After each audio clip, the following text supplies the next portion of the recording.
Coucou, je reviens parce que je vois plein de propositions passer, de vidéos qui annoncent le nouveau paradigme, la nouvelle ère, le grand changement ou la nouvelle terre.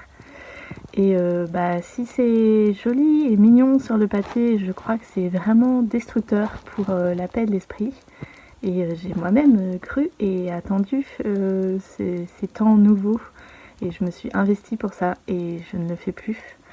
Et je pense que, en fait, sous une belle intention en apparence, il y a une pensée d'attaque en dessous qui crée un conflit dans l'esprit. Or, comment est-ce que je peux dire que je veux la paix sur la terre alors que je garde un conflit intérieur? Un monde meilleur, ça dit qu'aujourd'hui c'est pas acceptable et pas accepté.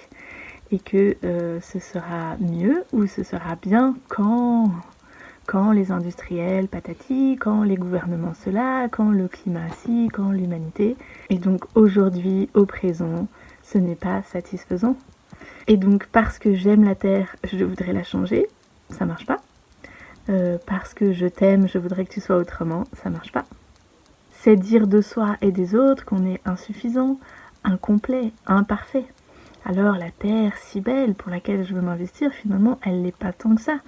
Et puis il fera meilleur y vivre quand elle sera différente. Et j'entends très souvent tout est parfait, tout est parfait. Mais alors si tout est parfait maintenant, pourquoi changer? C'est quoi toutes ces intentions, ces prières, ces rituels, ces demandes, ces visualisations, si tout est déjà parfait? Alors j'ai deux buts contradictoires dans l'esprit, et une contradiction, ce sont deux idées qui s'opposent, et donc ça génère un conflit. Et immanquablement, si je veux changer l'extérieur, dans l'esprit, je considérerai qu'il y a un responsable, voire un coupable surtout, que j'accuserai.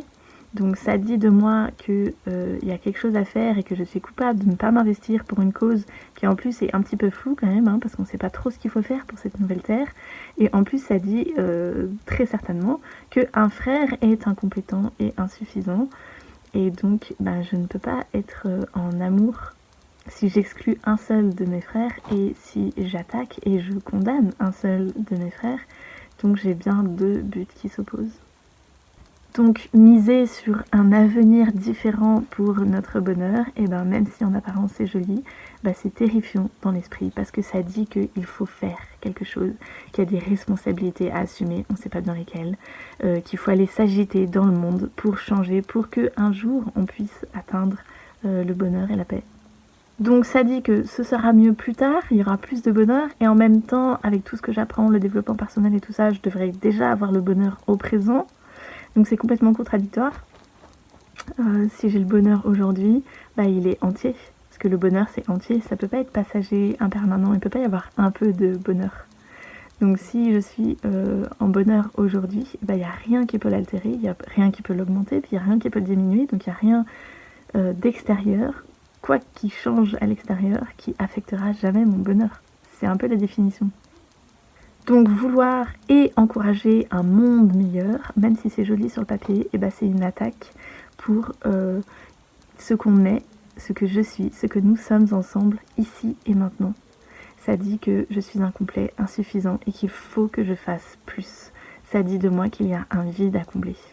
Et comme je comprends cette sensation de vide intérieur, ce manque existentiel dont on ne sait pas très bien d'où il vient, cette petite voix lancinante qui revient de façon récurrente pour dire qu'il manque quelque chose et qui nous pousse à agir, à faire des choses, à nous agiter dans le monde, à accomplir des missions, à avoir du succès en société pour être quelqu'un.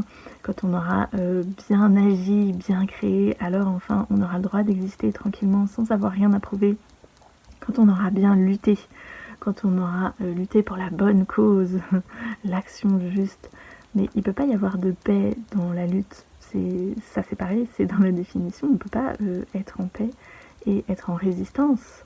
Et cette voix, elle peut se déguiser en de bien jolis médiums qui viennent t'annoncer plein de belles choses pour l'avenir plus tard. Donc un futur par rapport à ce qui s'est passé hier. Et à ce moment-là, le présent n'est plus. Et ça te dit pas que tu as déjà tout au présent. C'est en train de te dire que plus tard, un jour, ce sera le bonheur. Mais l'amour, aimer et être l'amour, c'est accepter tout maintenant tel que c'est. Et cette voix de sabotage, on l'a tous.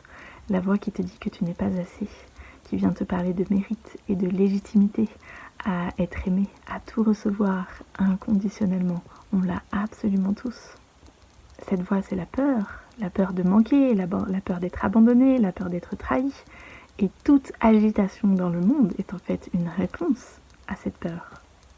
Et en fait, tu n'as pas envie de répondre à la peur comme moteur dans ta vie. Et tu es déjà parfait, et tu es déjà accueilli, absolument et sans condition.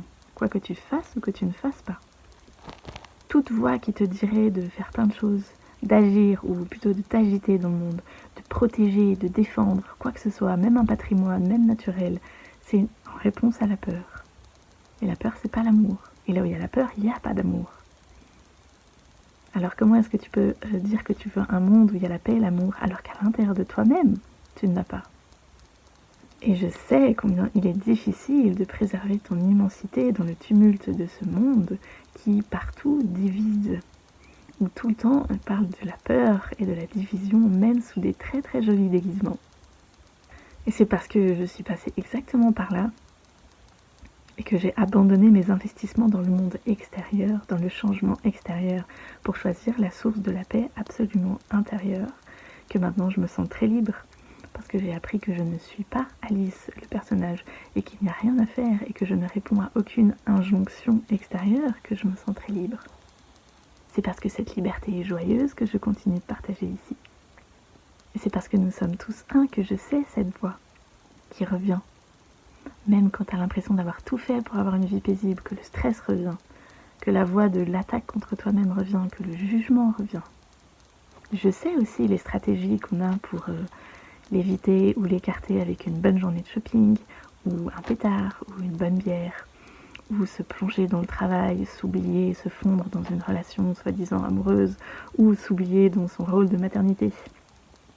Mais c'est parce que je sais aussi qu'aucune de ces activités extérieures, aucun changement extérieur n'apporte la paix intérieure, que je continue de partager, que je continue de faire des vidéos, que je continue de faire des ateliers, pour que ensemble on puisse apprendre la source intérieure de la paix, parce qu'il n'y a que celle-là.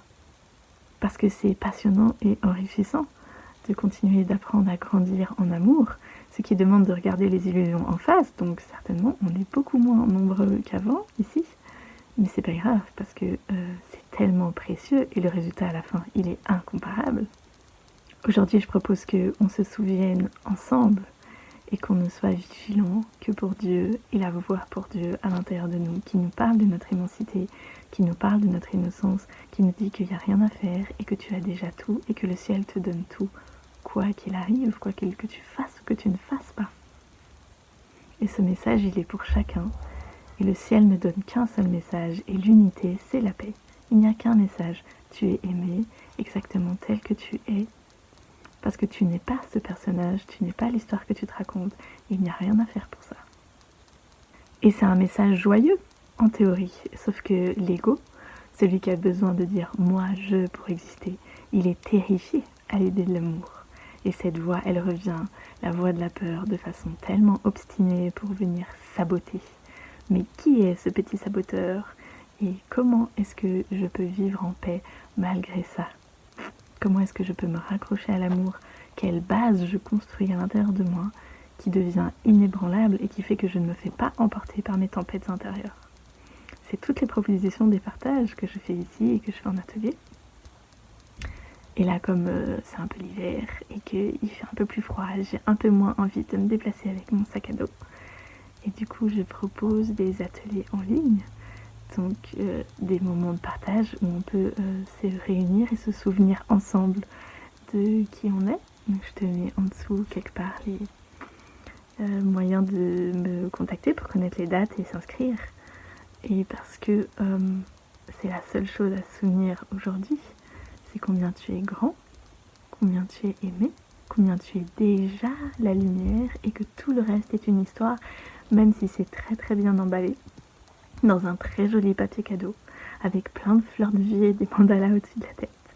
Et bien le cadeau il reste vide, parce que l'amour il s'offre sans emballage, et il n'y a pas besoin d'artifice. Alors Prends garde à l'intérieur de toi, sois vigilant à la voix qui te dirait de faire plein de choses. Et souviens-toi que tu es aimé sans condition, là tout de suite, maintenant, tel que c'est, tel que tout est, déjà. Et si tout est déjà parfait, alors il n'y a rien à faire de plus. Je t'embrasse.